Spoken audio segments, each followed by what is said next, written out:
Good day, everyone. Today I am tasked to discuss to you the topic individual versus group performance. So, the outline for this report will be first the teams. We will be discussing what is a work team, the types of teams, how teams are developed, and why teams don't always work. The intended learning outcomes of this topic will be we will be able to understand what constitutes a group and a team, understand how teams operate, and be able to decide when group perform better than individuals, and know why team approach is not always the best. Now let's proceed to individual versus group performance. We have identified two groups here. First, the nominal group, and the second one is the interacting group.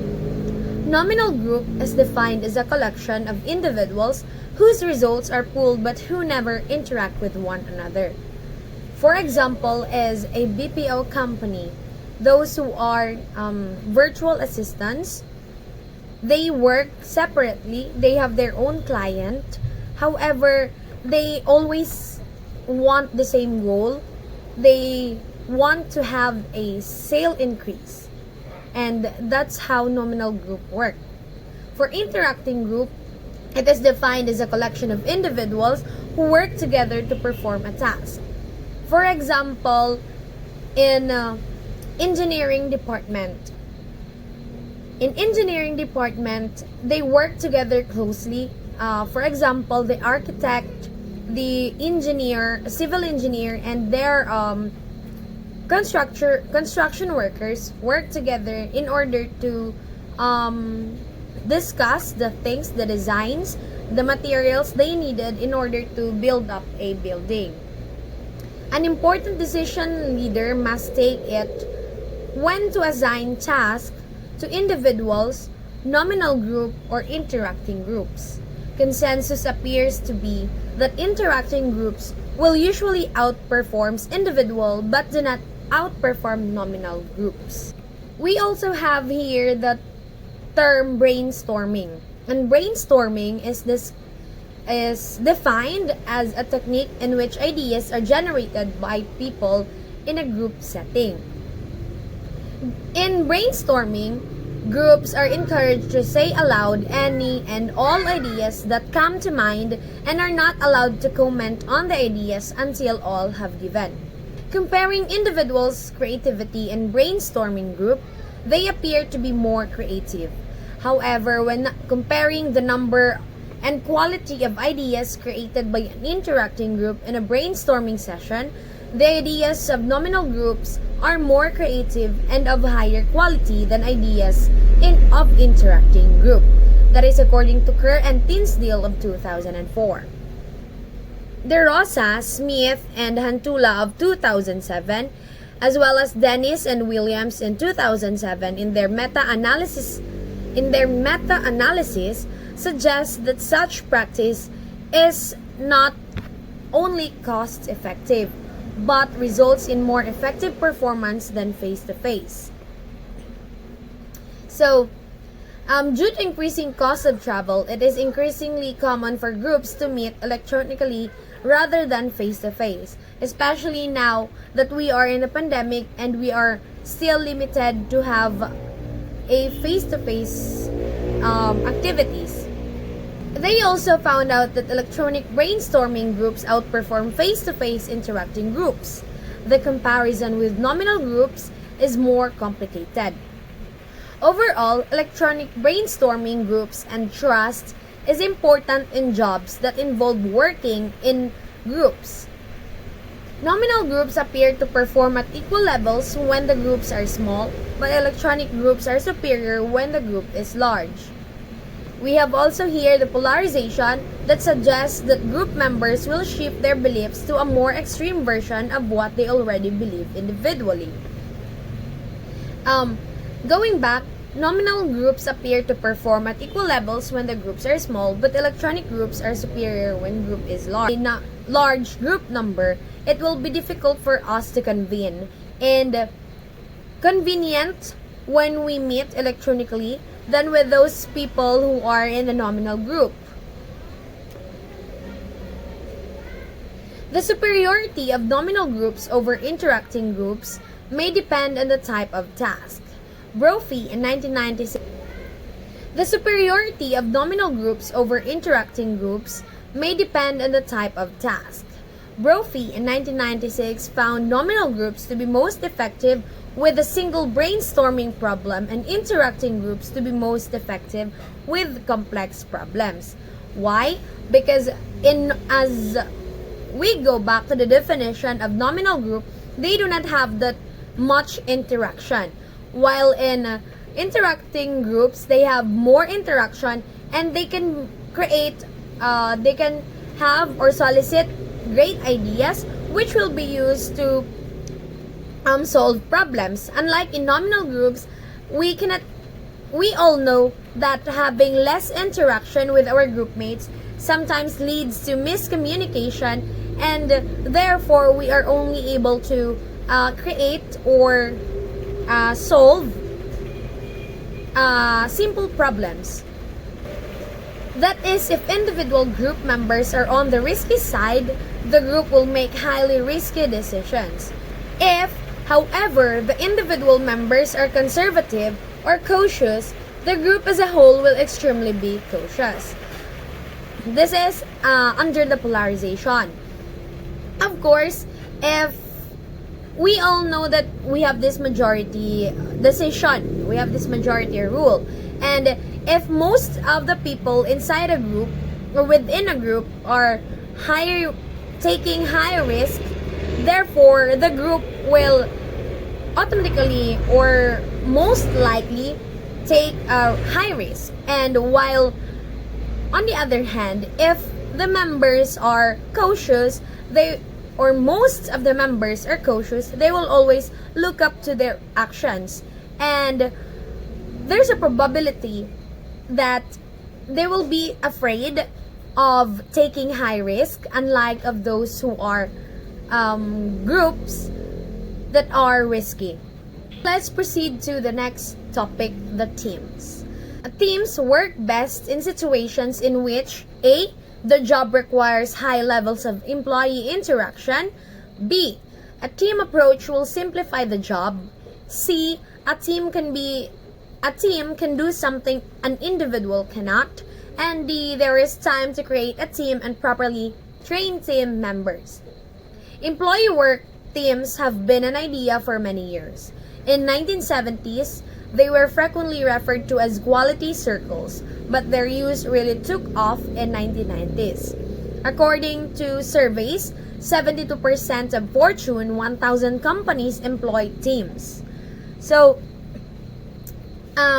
teams work best in situations in which first, the job requires high levels of employee interaction. Of course, as a team, we will not be functional we will not be effective if we don't interact with other group mates and solicit ideas, because there will always be that competition inside the team, and which will result to a negative side or a low quality performance of a team. Second, a team approach will simplify the job. Of course, there are things or there are jobs that an individual can do alone, and there are also jobs that they will be more effective or more efficient if they are worked by a team. And the third one, a team cannot do something an individual cannot. Yeah, just like what I've said, there are things that an individual can do and he cannot do it, or things that he cannot do without other people beside him. And that is when teams work better. The fourth one, there is a time to create a team and properly train team members. Of course, in a company, it is important for us to create a team and train them properly on how they will work together. Because having a team without having interaction and being trained will still produce a low quality work. Now let's proceed. What is a work team? A work team, according to Devine, Clayton, Phillips, Dunford, and Milner in 1999, it is a collection of 3 or more individuals who interact intensively to provide an organizational product, plan, decision, or service. For example, in your business, you are in a food industry, and chefs, of course, they interact with other chefs as well to have an efficient work, faster work, where they work together to produce a meal for their customers efficiently. Sometimes forming teams with employees doesn't work because the team is more of a group or committee than a true team. In fact, only 48% of work groups would be formally classified as teams, according to a survey of professionals who work together with teams. There are this identification or the things to consider for a team as a true team. So according to Donilon, for a committee to be considered a team, there should be an identification. It is the extent to which group members identify with a team rather than with other groups. Those same words would need to refer to a committee, since it influences the actions, perceptions, and decisions of organizational members as well as management. Organizational identity is crucial. It is to identify what service you really offer, and of course, for separation from other teams or the distinction. Interdependence also is important. It is the extent to which team members need and rely on other team members. Members of a team need and want to support knowledge and opinions of their fellow team members. The team would not qualify as a group if one of its members could complete their tasks independently. Despite this interdependence, one task cannot be completed without the cooperation of another group member. This requires that each team member complete their own tasks. Next, we have the power differentiation. It is the extent to which team members have same level of power and respect. Members of a team work to bridge social differentiation or gaps by acting casually, using nicknames, and expressing liking, empathy, and shared beliefs. So in a team, we have this power differentiation, which gives us next we have the conflict management tactics. Team members respond to a conflict by collaborating, whereas non-team members respond by forcing and accommodating. For example, you face an emergency or something went wrong inside your team. If you are a true team, then you will be collaborating. You will all look for a solution to solve the conflict or manage it somehow. But if you are not a true team, then you will be accommodating other people who will just solve them alone. Or you yourself will not consider your other group member, and you will just solve the problem on your own. Next, the negotiation process. In teams, members negotiate a win-win style in which the goal is for every person to come out ahead. In non-teams, members negotiate so that they win and the other members lose. So, in connection with the same level of in power differentiation, where people must have same level of respect and power inside a team. In negotiation process, it also matters because members in teams negotiate a win-win style. They help each other or they work together to win, to benefit from one another, to consider that they will both benefit in their actions. While in a non-teams, members negotiate differently, where people or an individual will outperform the other individual inside a group. In non-teams, members react to conflict by threatening, directing, or giving in. In teams, members try to understand the other's views, make attempts to compromise, and use non-threatening tone. On the basis of 6 factors just discussed, Danelon in 1996 placed teams into one of 5 categories. So, we have these three teams identified. Out of the 5 teams were categorized into 3 teams. Collaborative teams and emergent teams are under the category of true teams. As we have discussed earlier, that true teams have more interactions than those who are in the doomed teams. And in the doomed teams, there are nominal teams and the doomed teams. And the 5th one, the adversarial teams, is placed between the true team and a non-team. Teams may differ in 2 other ways. First, we have the permanency. The second one is the proximity. Permanency refers to the extent to which a team will remain together or to be disbanded after a task has been accomplished. That is, some teams are designed to work together permanently, whereas others are formed to solve a particular problem and then are expected to dissolve. The second one is the proximity. It is referred to as the physical distance between people. Members of surgical teams, baseball teams, and the cast of a Broadway play not only are task interdependent but work physically close to one another. Along this discussion, we also have identified one team, that is the virtual team. And this is referred to as the team that communicates through email rather than face-to-face. In many instances, however, members of teams may be located across several cities, states, or countries.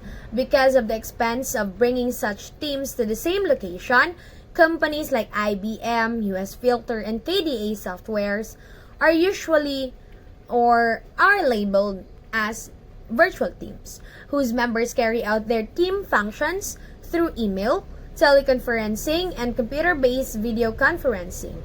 Through virtual teams can certainly be productive, they tend to struggle with building trust, creating synergy, and overcoming feelings of isolation. So we have identified the types of teams or the work teams. So work teams consists of groups of employees who manage themselves, assign jobs, plan and schedule work, make work-related decisions, and solve work-related. So we have here the traditional approach and the team approach. The traditional approach, we have the supervisor, the sorter, assembler, soldierer, and the quality inspector. And while in the team approach, we have team member 1, team member 2, and the team member 3. So we have seen that in a traditional approach, there is one who gives the command, and there are other members that works differently. While in team approach, we have seen the arrows, the interconnectivity of each member. Traditional method of manufacturing a product is to have employees specialize in performing one particular task. For example, a company might have a supervisor, sorter, assembler, solderer, and quality inspector. The sorter places parts of the assembly line, the assembler puts the parts together, the solderer solders the parts, and the quality control inspector makes sure that part is properly assembled. In a team approach, there would be no supervisor. Each of the production workers would be called team members and be cross-trained to perform all the tasks. In this way, if parts were assembled faster than they could be soldered, the sorter might spend some time soldering rather than sorting or waiting. The team would be responsible for checking, and one of the production members or workers would probably be appointed as a team leader. Another team was discovered, the parallel teams. It is also known as the cross-functional teams, and it consists of representatives from various departments or functions within an organization. For example, a team formed to reduce the time to ship a product might include members from the sales, shipping, production, and customer services department. For cross-functional teams to be successful, it is important that they have a clear purpose, receive support from each functional area, and take steps to increase the trust levels of committee members. Building trust in cross-functional teams is especially important as members are often torn between representing the interest of their function and doing what is best for the organization as a whole. The next one, the project teams. It is formed to produce one-time outputs such as creating a new product, installing a new software system, or hiring a new employee. Once the team's goal has been accomplished, the team is dismantled. The temporary nature of project teams is what distinguishes them from the parallel and work teams. The environmental consulting firm of Camp Dresser and McKee provides an excellent example of project teams. The company needed to replace its human resource information system, which tracks employment information for its employees. The next one, we have the management teams. These coordinate, manage, advise, and direct employees and teams. Whereas work, parallel, and project teams are responsible for directly accomplishing a particular goal, management teams are responsible for providing general direction and assistance to those teams. So management teams do not work directly with other groups. They coordinate, especially when other teams needs assistance or needs advice, and they give the direction or an intervention.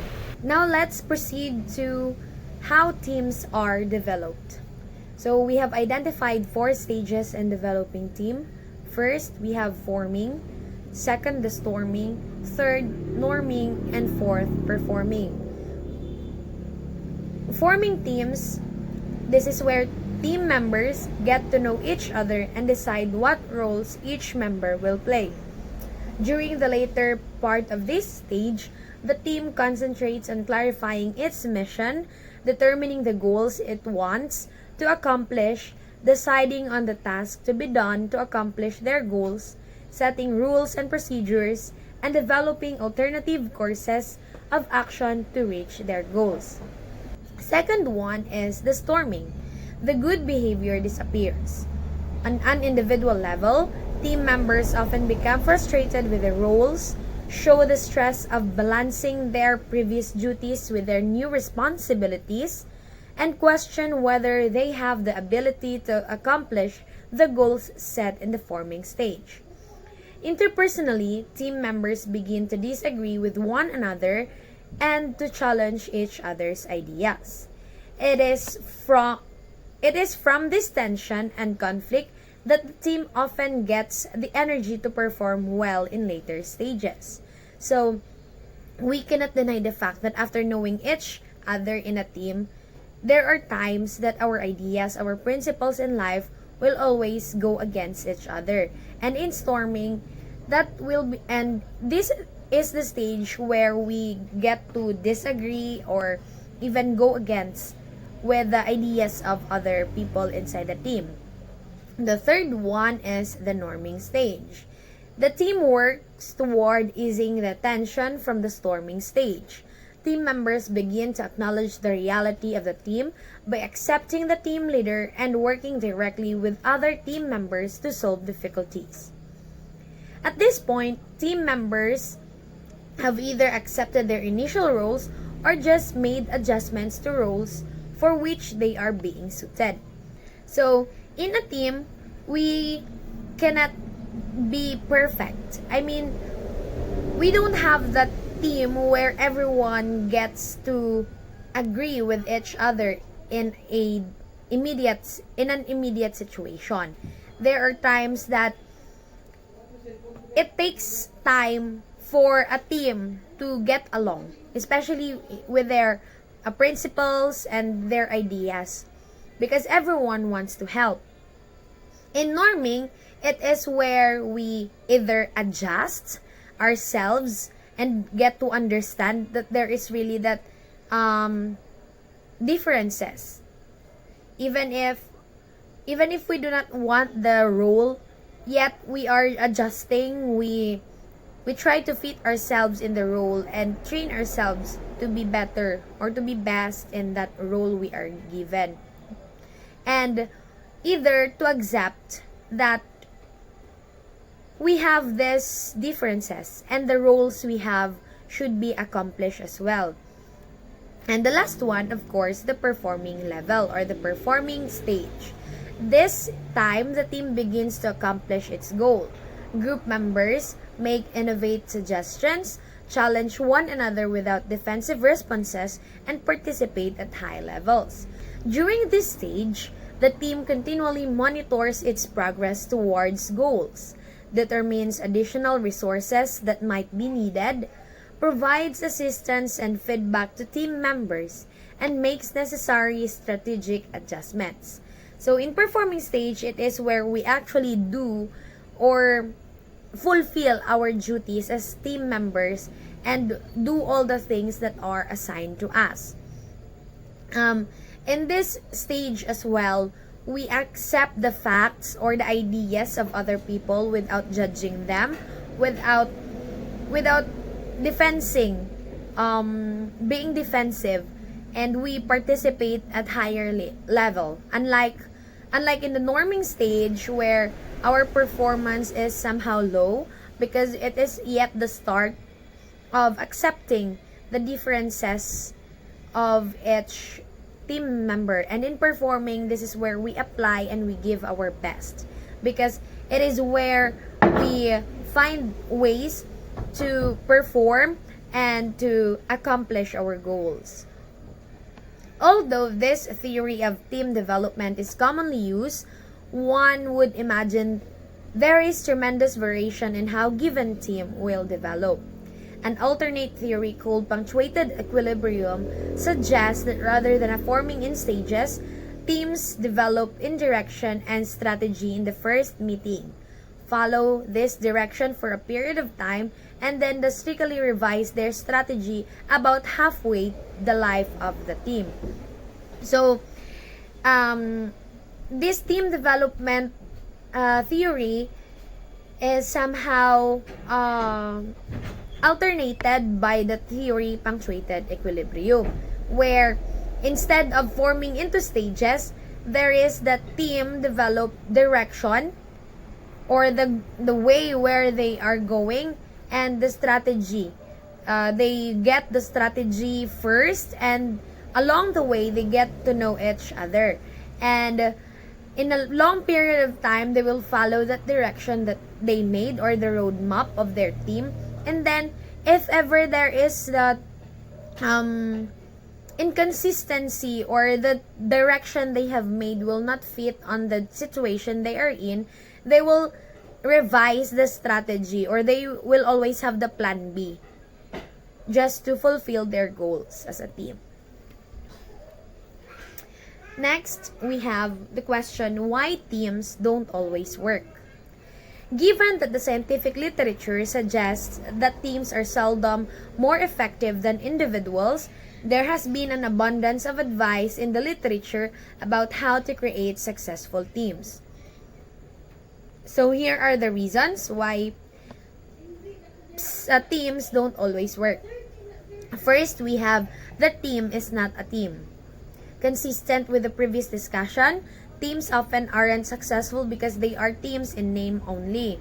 So, there is that Filipino saying also that madaling maging tao, mahirap magpakatao. And the same goes with a team. We are only a team in name, but we are not doing what a team should do, and that is the reason why a team fails. Next, we have the excessive meeting requirements. A common problem with teams is that they either meet too infrequently or meet so often that they waste time when they do meet. The key to successful team meetings is to limit the topics to be discussed and to meet only when the entire team is needed to contribute.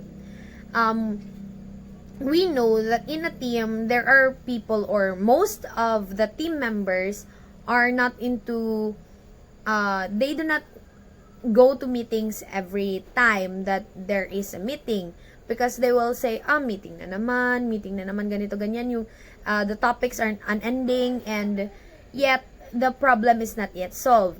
So the literature advised that it is not necessary to meet as always, but it is important to meet every time that it is needed, where the team members are needed to contribute. Furthermore, teams often feel the need to meet for the entire time for which a meeting is scheduled, even though the necessary business could be conducted in much less time. This tendency to stretch a meeting can reduce the motivation and enthusiasm of a team. So, when there are times that we meet, there are the regular meetings we set, yet we still exceed to the agreed duration of meeting, and this leads to the exhaustion of the members and reduces the motivation and enthusiasm of a team, because instead of spending the excess time for the meeting to performing their jobs, they cannot perform their job, because the time that should be given to the job they will make is spent to the meeting, which is not necessary. The third one is the lack of empowerment. Many teams are formed to solve problems but are not given sufficient authority to conduct their business. According to Moran et al., teams aren't empowered because managers worry that job won't be done correctly, that teams are moving too fast, and the teams will overstep their boundaries such that other parts of the organization will be affected. This last managerial concern is especially important because as teams work to solve problems, their solutions often involve many different departments. If the teams are not properly empowered, they will lack the authority to overcome the political resistance of each affected department. Here, in lack of empowerment, this also means lack of trust, because in our higher officials do not trust us enough to let us do our duties, and this means that they lack of empowerment. Next, the lack of skill. It is assumed that members assigned to a team have the skills necessary to effectively carry out their assignment. Unfortunately, this is often not the case. What is most common is for team members to lack either the skills needed to work in a team, examples, communication and problem solving, or the expertise to solve problem itself. As an example, universities typically form committees whose membership consists of representatives from various colleges. Example, arts and sciences, education, and departments like history, psychology, economics. Next one, distrust of the team process. Many teams don't succeed because management doesn't trust the concept of team. Distrust of the team process. There are managers who do not trust the team they have made, and they do the work. They delegate the task to other people instead to that team, or to an individual alone, or sometimes they do the work themselves, and the result is the team will eventually disperse, because what is the purpose of having a team without a function? Next is unclear objectives. Teams work best when they know why they were formed, what they are expected to accomplish, and when they are supposed to be finished. Of course, when we have the roadmap or the objectives, we know what we should do. We know where we are going. So if we have this unclear objectives, we will be lost on where we are going and what we should do, which results to having unfinished and unsolved conflicts inside a team or even in an industry.